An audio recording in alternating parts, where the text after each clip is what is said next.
Let's talk about bedtime. If that word alone makes you tense up, you are not alone.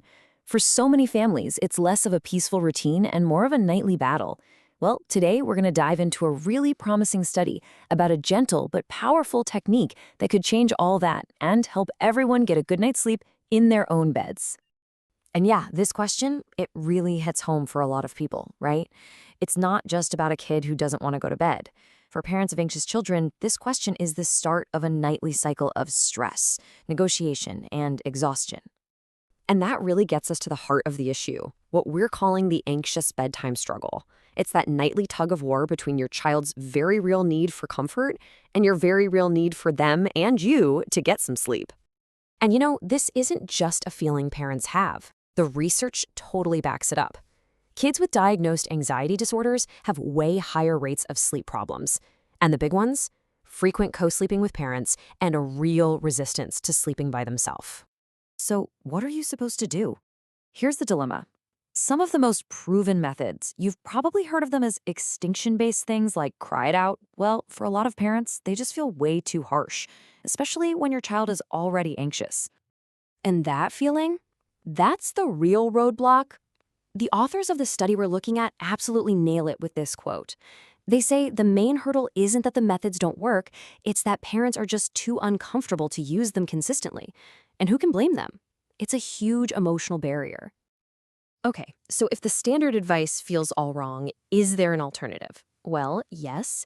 Enter the hero of our story, a much gentler solution called the modified bedtime pass.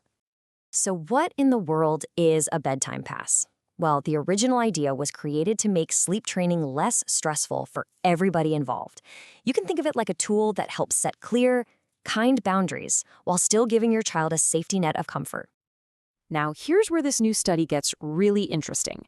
They took that original idea and tested a modified version of it on a very specific and tough problem, co-sleeping in kids who have diagnosed anxiety disorders.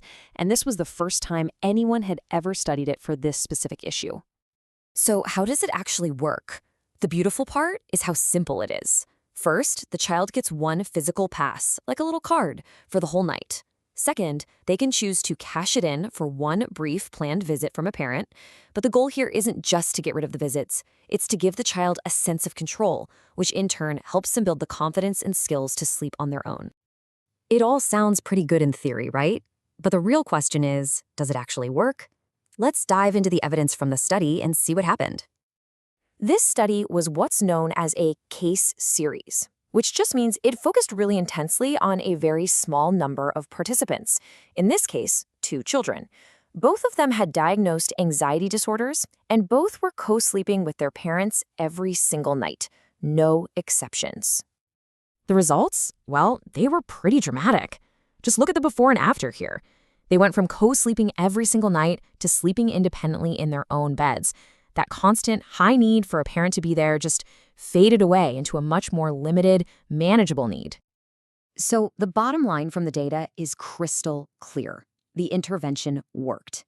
Both kids made that huge leap from co-sleeping every night to sleeping all by themselves. It was a successful transition. Okay, so this is more than just an interesting little study. It has some really important real-world implications.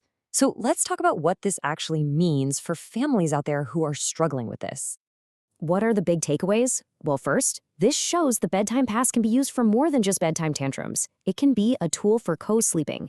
Second, it's the first real data we have on this for kids with anxiety disorders. For parents and therapists who felt like they were out of options, this provides a brand new path. And maybe most importantly, it's a method that addresses both the child's need for security and the parent's need for a gentle approach. And that's really the magic of it. This method finds that perfect middle ground.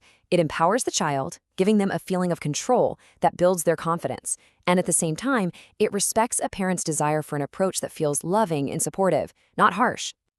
Which, brings us all the way back to this final, pretty hopeful question.